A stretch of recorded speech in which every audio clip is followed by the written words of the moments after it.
完了，暴跌75%，股价惨遭腰斩再腰斩，1500亿市值瞬间蒸发，蒙牛乳业从神坛跌落。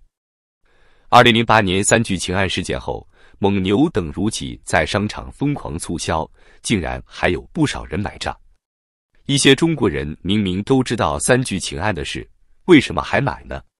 答案令人哭笑不得，因为政府管了，媒体也报道了，蒙牛就不敢乱来了。然而，盲目相信政府的后果就是，多年以后，消费者发现蒙牛似乎仍在质量问题的泥潭中挣扎。让我们来看看这惊心动魄的数字，从2021年1月的历史最高点 52.095 港元，到如今不到13港元，短短3年多，蒙牛股价暴跌超过 75%。这是什么概念？假如你在巅峰时期投资了100万港元买入蒙牛股票，现在手里只剩下不到25万港元。这种腰斩之后再腰斩的走势，简直让人心惊肉跳。更令人瞠目结舌的是市值的蒸发。截至2024年8月8日收盘，蒙牛的总市值仅为 528.9 亿港元，与3年前的 2053.02 亿港元相比，整整蒸发了超过1500亿港元。这相当于一个中等城市的年度 GDP 就这样凭空消失了。然而，股价暴跌并不意味着业绩同样惨不忍睹。2023年，蒙牛实现营收 986.2 亿元，同比增长 6.5%。乍一看似乎还不错，但问题出在利润上，同期净利润为 48.09 亿元，同比下降 14.8%。这种增收不增利的现象，让人不禁怀疑蒙牛在经营效率和成本控制上是否出了问题。与老对手伊利相比，蒙牛的颓势更加明显。同样从2021年1月的高点算起，伊利的股价跌幅接近 50%。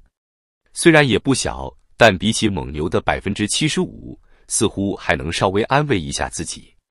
这一对比更凸显了蒙牛的处境有多么不妙。在股价暴跌的同时，蒙牛的营销费用却在节节攀升，仿佛在打一场注定失败的广告战争。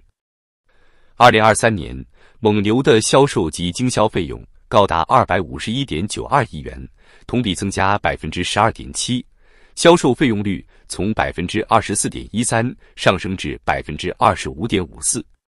其中，产品和品牌宣传及营销费用更是增加了 36.9%， 达到惊人的75亿元。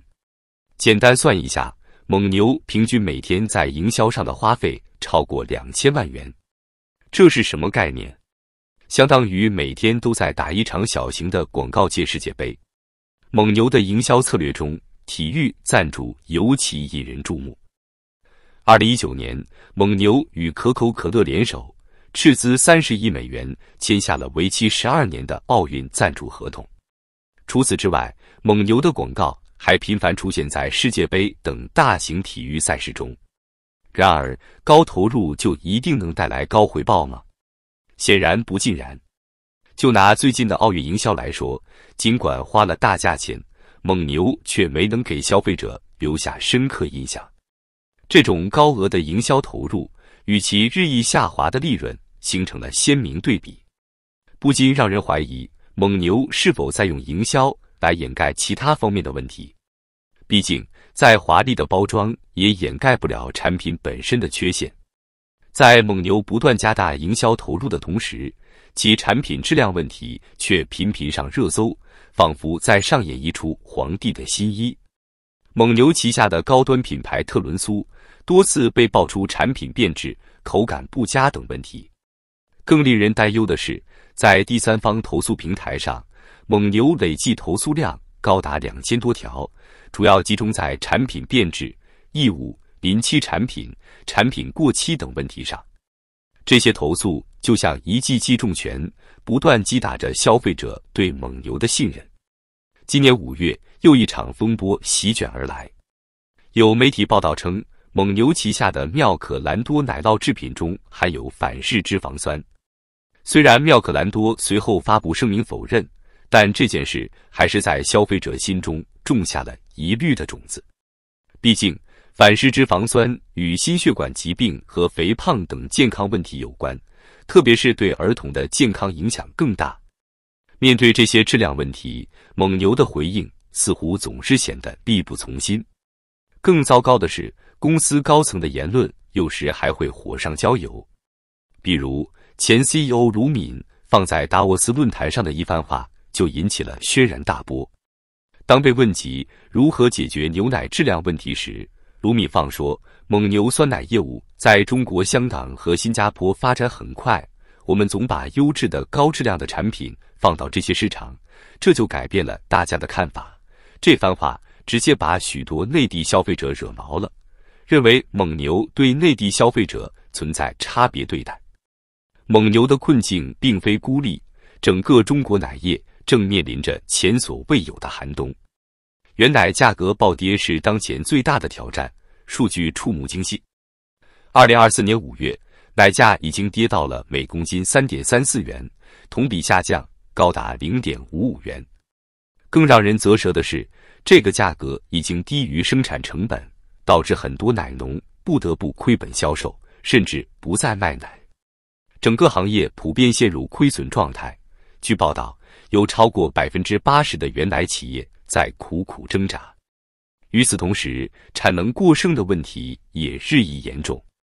前些年，在消费升级的口号下，很多乳企大规模扩张产能。可谁曾想，需求并没有如预期那般增长。受经济下行压力和消费习惯变化的影响，乳制品的消费增长明显放缓。尤其是在年轻人中，不喝牛奶似乎成了一种潮流，给本就艰难的乳业雪上加霜。结果就是供大于求，产品积压严重。有些乳企甚至不得不将鲜奶制成奶粉储存，但这又会增加额外的成本。据估算，每吨原奶制成奶粉，企业就要亏损约1万元。这简直是一个无解的困局，卖不出去要亏钱，储存起来同样要亏钱。在这样的大环境下，蒙牛的困境就不那么令人意外了。当蒙牛这样的巨头都在苦苦挣扎时，处于产业链最底端的奶农们的处境可想而知。2024年5月，一个令人心惊的数字出现了，奶价跌至每公斤 3.34 元，同比暴跌 0.55 元。这个冰冷的数字背后是无数奶农破碎的梦想。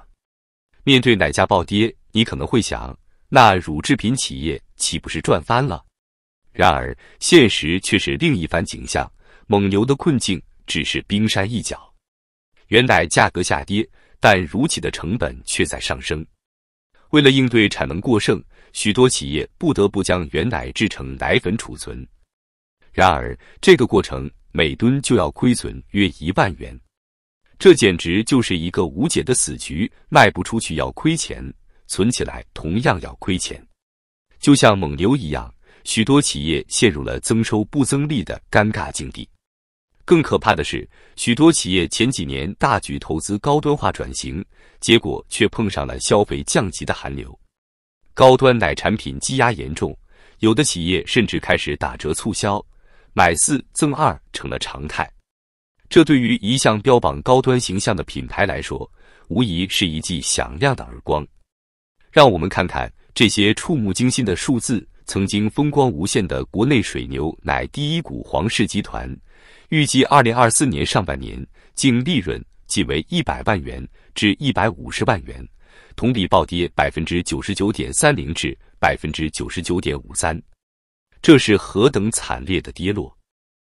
而另一家知名乳企麦趣尔，预计2024年上半年净利润亏损5800万元至6800万元。这些数字无疑不再诉说着行业的艰难。在这场奶业危机中，消费者似乎成了最大的受害者。一边是奶价暴跌，一边却是高居不下的零售价。商务部数据显示，2023年中国牛奶平均零售价格高达 12.52 元每公斤。相比之下，德国、美国、澳大利亚、新西兰的液态奶零售价格通常只有6至7元每公斤。这种价格倒挂让消费者感到极度不公。高价也就罢了，如果质量过硬，消费者还能接受。然而，频频爆出的质量问题，却让消费者对国产奶彻底失去了信心。就像蒙牛一样，许多乳企在第三方投诉平台上的投诉量高达数千条，问题涉及产品变质、异物、临期产品、产品过期等各个方面。一位消费者无奈地表示，喝进口奶太贵了，喝国产奶又不放心，难道我们要回到喝豆浆的时代吗？